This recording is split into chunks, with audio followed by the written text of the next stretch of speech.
You think the danger of the last days is the economy? But Apostle Chiwenga says your faith is what's truly under attack. 2 Timothy chapter 3 verse 1.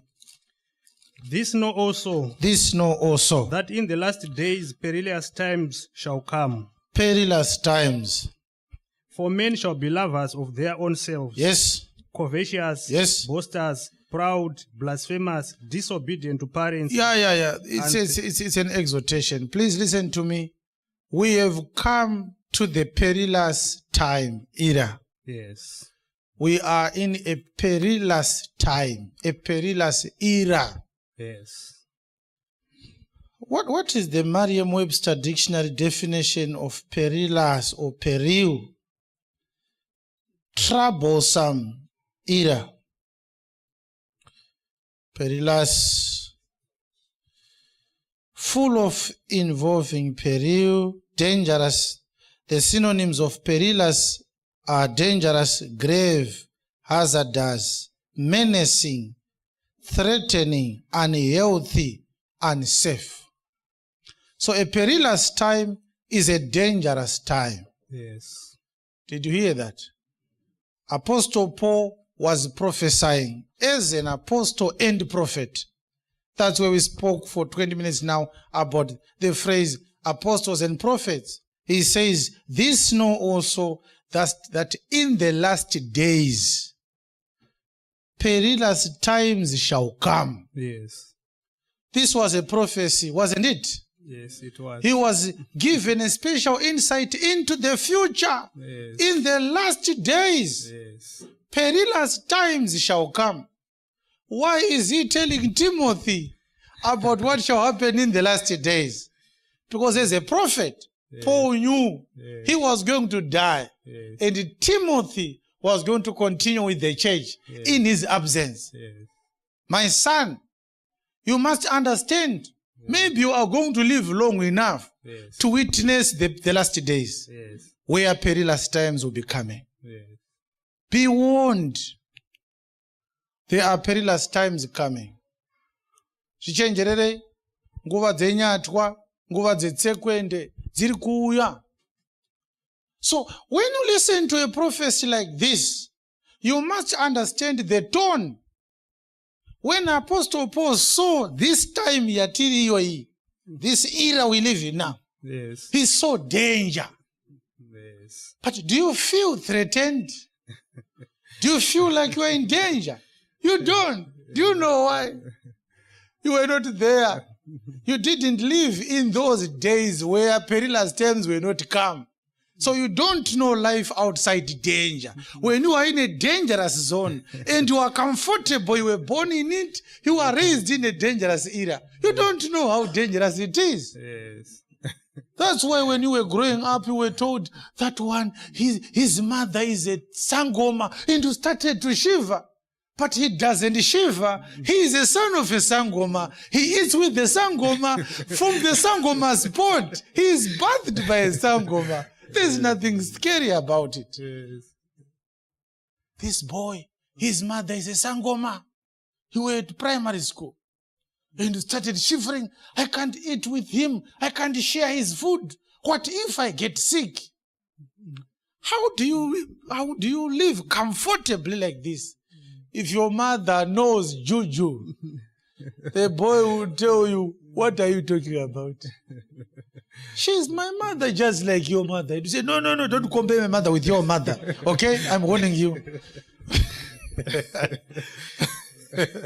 How can you compare my mother who is not a sangoma with your mother who is a sangoma? Yes. This one is a son of a sangoma. He is used to the life of a ritualist. Yes. When a mother starts to do her rituals, he has seen it all the time. Yes. You are not afraid anymore. You understand? Yes. If you meet somebody probably with very serious wounds, you may be surprised and they may horrify you.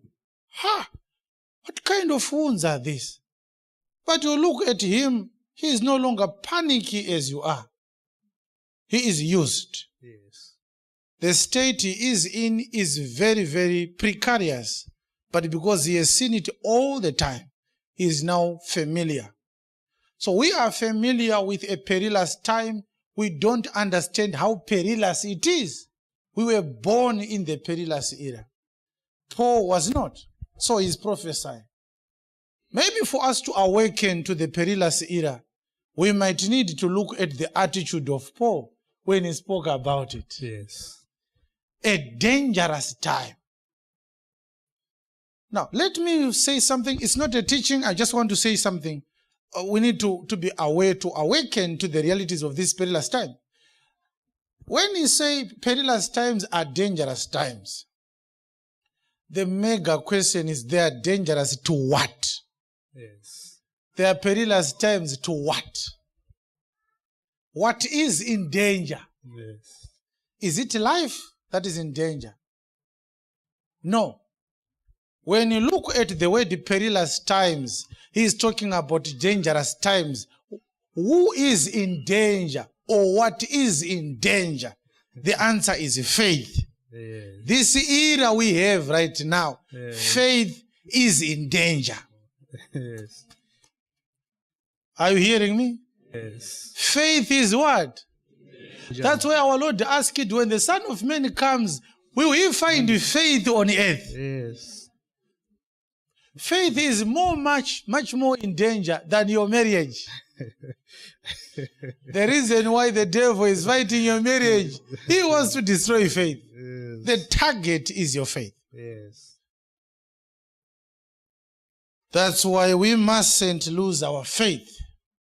So the dangers we see in 2 Timothy chapter 3 are dangers to faith. Faith is in danger. Let's read again, Elder. This know also, that that in the last days perilous times shall come. For men shall be lovers of their own selves. Right. You see? Do you see now? Yes. Men shall be what? Lovers of their own selves. Which means the more you love yourself, the more endangered your faith becomes. Yes. Covetous, Lust, boasters, proud, blasphemers, they are blaspheming. disobedient to parents, They don't listen to those who are teaching them the word. unthankful, They are ungrateful. unholy. They live unholy lives. You see now, Yes. it's now getting clearer, right? Yes. It's not the economy that is in danger.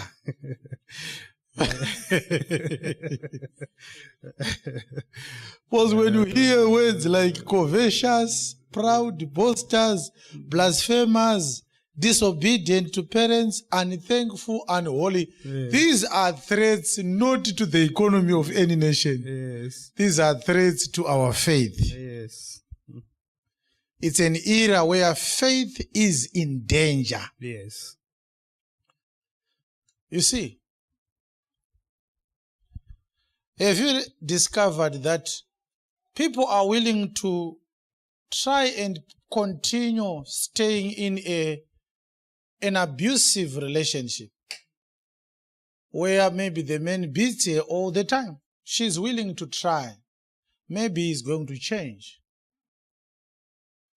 And the man is willing to stay with an unfaithful wife. Maybe she will stop. Maybe I'll have to improve my salary. Maybe if I give her more money, she'll be faithful to me. Yes. But one small thing that happens to you in the church, the next morning you'll be planning to leave the church. I can leave this church this morning, I don't care, I don't mind. In your heart, someone is whispering to you that if you leave the church, you will be spiting the church. The church will suffer.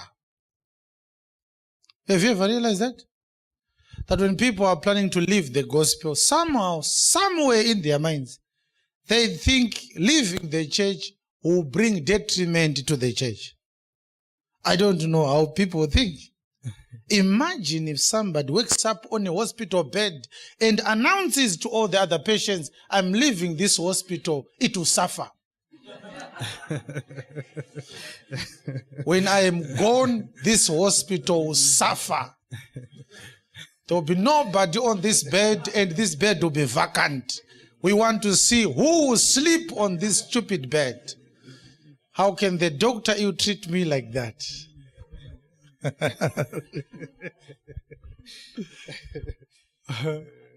And pastors are also complicit in that drunkenness. They treat members in their church in such a manner that they start to feel that staying in a church is doing favor to the pastor. The pastor will say, we love to see you. When I see you like this, I'm honored. I'm honored. I feel warmth when Mama is here and Baba is here in the church. So the men and the women in church will start to feel that the pastor loves to see us in church. He feels like his job is more serious when we are around. So in some way or the other, that's manipulative to the men of God. And before you know it, the pastor now has to do things to make people happy so that they won't leave. But the church is a spiritual hospital. Yes. You come for your own benefit. Yes. You live for your own peril. Yes. And we will never run out of patience, by the way. Look at your neighbor and tell them that you are another patient. If I leave, the hospital will still be busy dealing with you.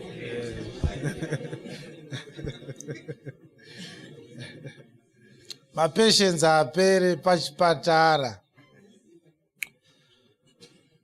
If this is opening your eyes, hit like and subscribe. More truth is coming.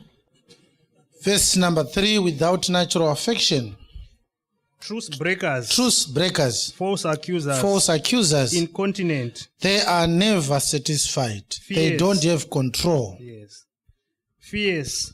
Despisers of those that are Traitors. good. Traitors. Heady. High-minded. Lovers of pleasures more than lovers of God. Yes. Having a form of godliness, but denying the power thereof. From such turn away.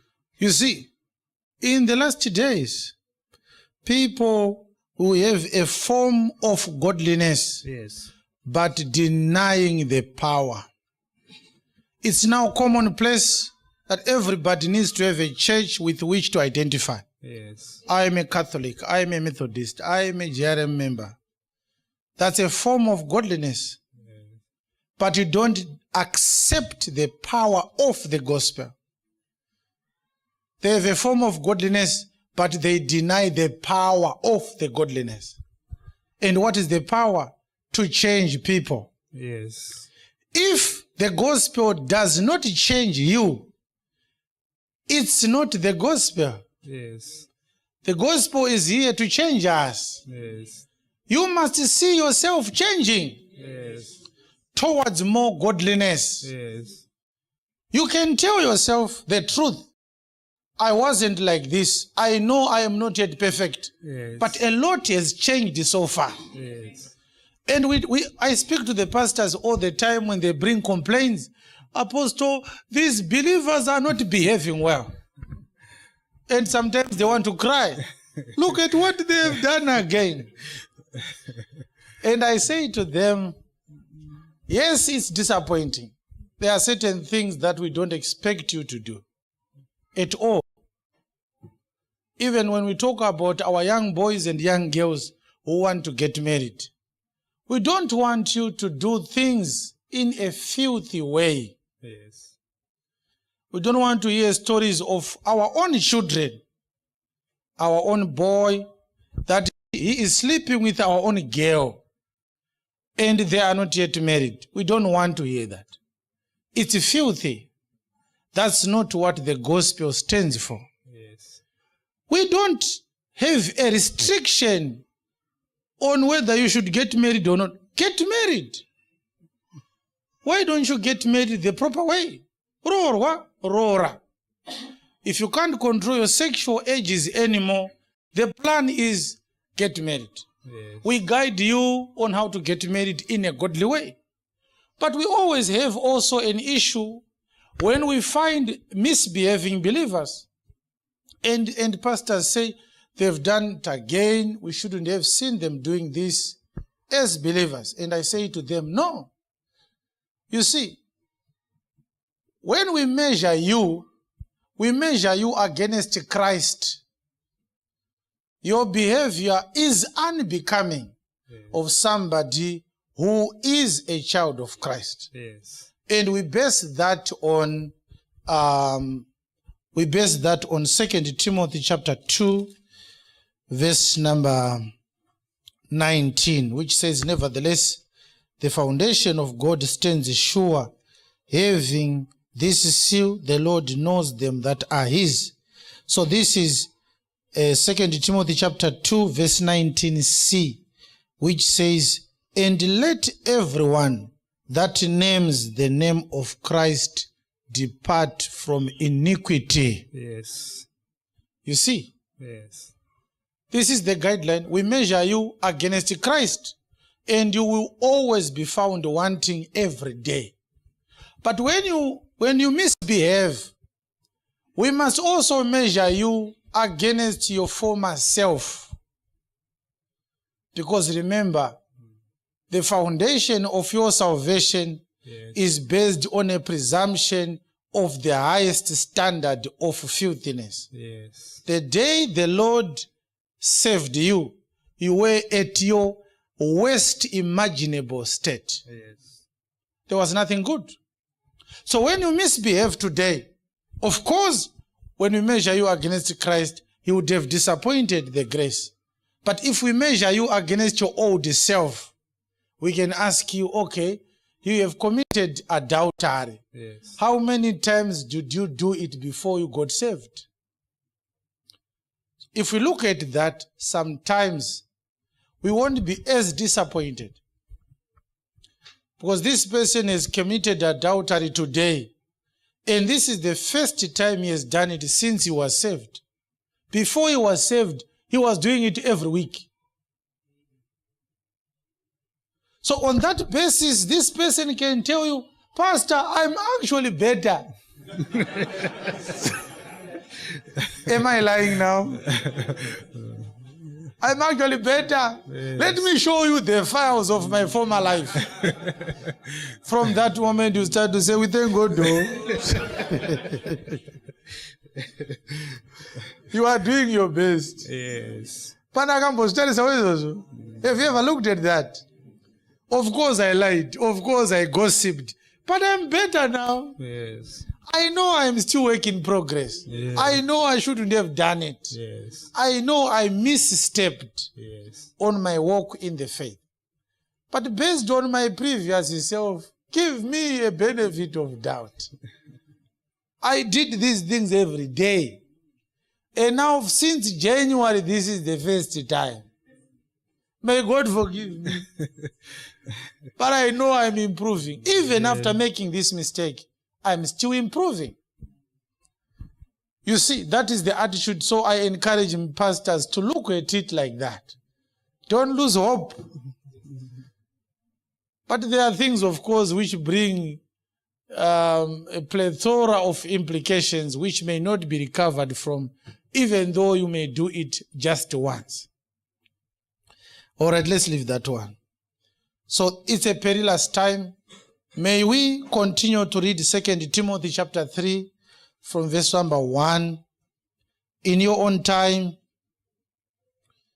up to verse 10. I want to give you this assignment. Maybe we are going to have a teaching on its own. You must always know that we are in a perilous time. Yes. And peril means dangerous. We are in a dangerous time. Your faith is always constantly in danger. Men shall be lovers of themselves, boasters, proud, covetous, blasphemers, disobedient to parents, unthankful, unholy, without natural affection, truce breakers, false accusers, incontinent, fierce, despisers of those that are good, traitors, heady, high-minded, lovers of pleasures more than lovers of God, having a form of godliness, but denying the powers thereof. From such turn away. You can continue up to verse 10. These are things that threaten your faith. Yes. You should always check yourself. Am I not becoming a victim of the perilous times? Your faith is more important than your presence in this church building today. You may come, but you may come without your faith. It's not going to help you. Yes. At the very end, we seek that on the last day, when you breathe your last, we can breathe a deep sigh of relief and say, Lord, according to the grace granted to us, we have done the best we could. Yes. To raise this child and prepare them to meet with you. That's important. Yes, this is not a subject that many people have to hear, but that's basically the core function of the church, to prepare you for the afterlife. Yes. We may talk about your healing, we can talk about your marriage, we can talk about your business ambitions. But this is the sole mandate of the church, preparing you to meet with your Maker. That's the pinnacle of my assignment. It's better for you not to smile at me for the right reasons after rebuking you and straightening you up. Because on that particular day, I wash my hands over your song. I've given you the counsel of God. You have rejected it. I'm not guilty before God. Yes. If you are going to hell, you are going to hell on your disobedience and not on the basis that you lack direction on where to go and what to follow. Yes. Don't be deceived. These are perilous times. When God looks at the earth right now, he sees a dangerous era where only the elect will come out pure. Every moment of your day, every hour of your day, you are being exposed to things that are seeking to choke your faith. The movies, the music, the magazines, the newspapers, the gossip, the social media, everything is being designed specifically for one thing: to annihilate your faith. Stand strong and stand firm. Don't be deceived. God is not mocked. These are dangerous times, and your faith is under attack every single day. Stay rooted in Christ. Stay grounded in the Word, and never let this generation pull you away from God. If this message awakened you, like this video so more believers can see this warning. Share it with someone whose faith is under attack, and subscribe now, because in perilous times, your faith needs constant strengthening.